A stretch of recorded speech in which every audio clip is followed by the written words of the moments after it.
Now, from the heart of Hog Country, this is your Razorback Nation Report. Brought to you by Banana Boat.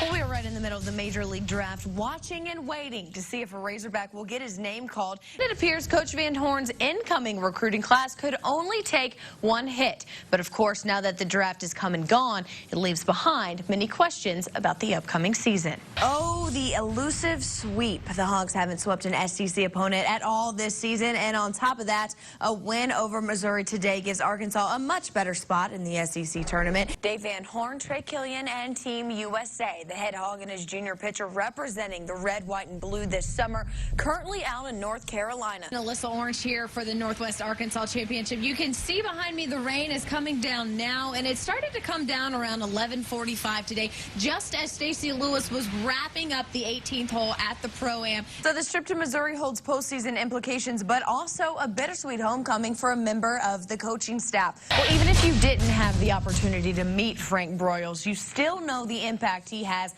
not only on the University of Arkansas and the state of Arkansas, but the people, players, and coaches around him. Well, arguably the most criticized player on the Arkansas football team, quarterback Brandon Allen seems to be putting in the extra time to make sure his critics, they don't have anything to say once the season starts in August. Yeah, spring football is over and the summer is almost here, and it's that time of the year when the players take things into their own hands, and the Razorback offense holding themselves 100% accountable when it comes to improving for the fall. The first week of training camp in the books for the Dallas Cowboys out in Oxnard, California. Let's bring in our Mark Haas, who's been out there covering camp for us. Mark, the Cowboys a week out from their first preseason game against the San Diego Chargers. Rumors have it that Tony Romo won't start that first preseason game. So what are you seeing and hearing from him and the coaches about his progress?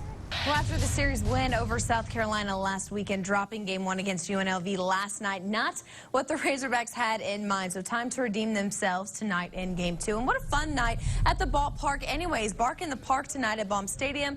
And I even took my girl PK out there for a while. She had a blast. But now let's get to the game. The Hogs are up 1-0 after the first. Bottom of the second here.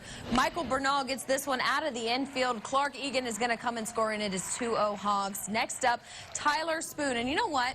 On your dad's birthday, what better way to say happy birthday than this? A 3-run home run by Spoon. That is going to make it 5-0. Now we're in the third here. Jake Wise at the plate. Van Horn calling for the squeeze bunt. Executed perfectly. The Hogs now lead 7-0. The Runnin' Rebels put up 2, but it was Arkansas all night long today.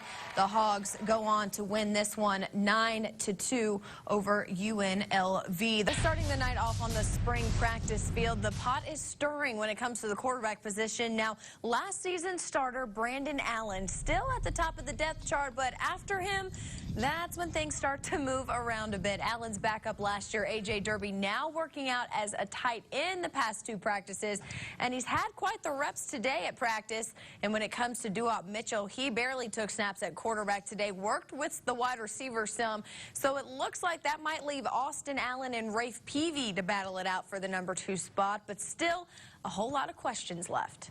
Now over on the diamond, the Hogs enjoying a day off. Kind of, as they are currently in Baton Rouge to take on LSU. But tonight, we focus our attention on senior catcher and captain Jake Wise. He's been a force behind the plate for the Hogs this season, but hit and miss, no pun intended there, in the batter's box. But it was all Missouri until the top of the 9th, down 5-1 here. Bobby Wernes with a shot to right, almost caught but dropped, and that's going to score Eric Fisher. It's 5-2. Then here comes Alex Gosser right through the right side. Tyler Spoon comes in to score, and then the freshman Clark Egan coming up clutch. 2 runs scoring for the Hogs, and it is now a tied 5-5 ball game in the 9th. Now to extra innings in the 11th. Bernal in the gap. Tyler Spoon on his horse. And no, this isn't the Preakness. This is the Hogs giving themselves a 6-5 lead. They add 1 more. And when it is all said and done, the Hogs are able to hold off the Tigers in the bottom of the 11th. A 7-5 win and a sweep over Missouri.